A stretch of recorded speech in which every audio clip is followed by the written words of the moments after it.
Il est temps de recevoir notre invité du week-end et on va parler audace, entre autres, avec David Muser. Vous êtes un des cofondateurs du CJD Monaco. Avant de rentrer dans le vif du sujet, qu'est-ce que le CJD, tout simplement? Le CJD est le Centre des jeunes dirigeants, créé en 1938 par Jean Mersch en France.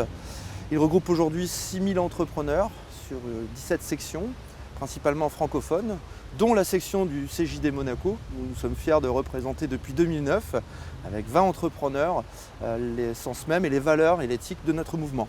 C'est-à-dire, quel est l'objectif un peu de ce CJD? Qu'est-ce que vous faites? Le Centre des jeunes dirigeants a pour vocation de remettre l'homme au centre des débats économiques et pas l'inverse.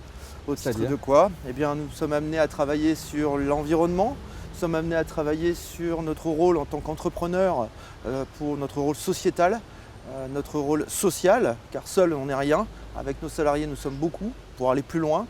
Et ensuite, le rôle économique, très important pour les entrepreneurs dans le cadre de notre investissement.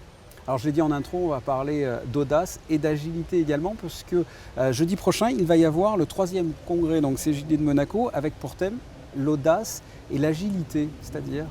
Bien, en fait, pourquoi ce thème? Pour la bonne et simple raison, c'est que nous vivons dans un monde de plus en plus difficile et nous considérons que c'est un monde de plus en plus agile, donc dans lequel nous avons envie justement de faire preuve d'enthousiasme, de rebond, d'où les invités qui se composeront cette soirée. Notre volonté pour nous, c'est de donner un peu de sens à nos actions en tant qu'entrepreneurs, mais aussi en tant qu'hommes, en tant que citoyens. Audace, parce que être audacieux, c'est justement faire preuve d'empathie, c'est aussi faire preuve de remise en cause, de rebond.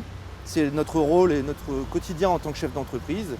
Agile, parce qu'on peut très bien être optimiste non raisonné, et on risque d'avoir des difficultés, mais être optimiste, agile, nous permet justement de rebondir dans les meilleures façons qu'il soit, et surtout grâce à une solidarité propre à notre mouvement. Alors ça va être, je l'ai dit, jeudi prochain, 18h, à l'hôtel Columbus. Il va y avoir 3 invités. Il va y avoir Peggy Boucher, Philippe Bianchi et Jean-Philippe Camus. Peggy Boucher, on la connaît notamment parce qu'elle s'est très bien ramée, je crois.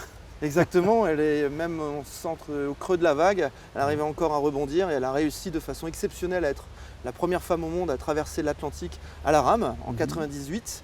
Après un premier échec à 110 km lié malheureusement à un environnement terrible, elle a un an après, effectivement, 8 heures d'attente. Elle a réussi justement par son courage, sa persévérance et son audace et par son agilité à réussir cet événement en 1998.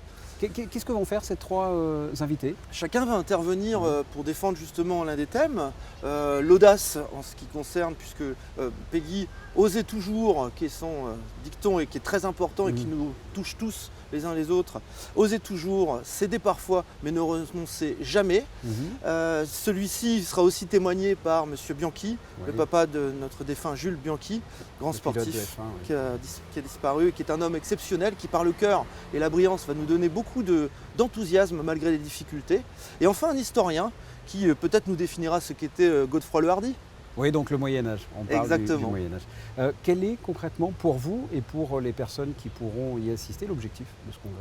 Repartir avec des clés et surtout une envie de faire autrement, regarder avec un autre œil et puis surtout se dire que tout est possible. Car ce jour, faire en sorte que tout est possible, c'est faire et accomplir des rêves, parce que les rêves, sans rêve, il n'y a plus rien. Quelles sont les modalités pour venir? Je suis une personne intéressée, un téléspectateur intéressé. Comment est-ce que je peux m'y rendre? Est-ce qu'il faut que je réserve? Est-ce que c'est payant? C'est ouvert à tous? Comment ça se passe? C'est une plénière, c'est un congrès national qui est ouvert à tous et à toutes. Tous ceux qui sont désireux et désireuses de pouvoir apprendre justement à avoir ces clés. Faut faire preuve d'audace et pas avoir peur de venir nous parler, nous rencontrer. Et puis d'agilité simplement en participant financièrement à cette soirée qui comprend l'intervention, la participation aussi et les discours et les échanges avec les différents intervenants et bien évidemment le repas. Alors est-ce que le public va être pas pris à partie, mais est-ce que le public va intervenir? Est-ce que l'on va demander justement au public par exemple quand est-ce qu'il a fait preuve d'audace? Qu'est-ce que vous allez faire avec ce public-là? Bien justement, le vœu pieux du CJD, c'est de faire participer, d'être à l'écoute de son environnement. En l'occurrence, dans une salle où on peut avoir des intervenants de très haut niveau, c'est par le partage et l'échange qu'on pourra faire naître justement, et ce que chacun puisse se sentir bien avec les mots ou les phrases ou les clés qui seront transmises par nos intervenants dont nous sommes très fiers. David Muser, merci. Je le rappelle, donc jeudi prochain, 18 h, à l'hôtel Columbus pour ce 3e congrès avec le thème Audace et agilité. Quant à nous, on se quitte avec la météo. Merci.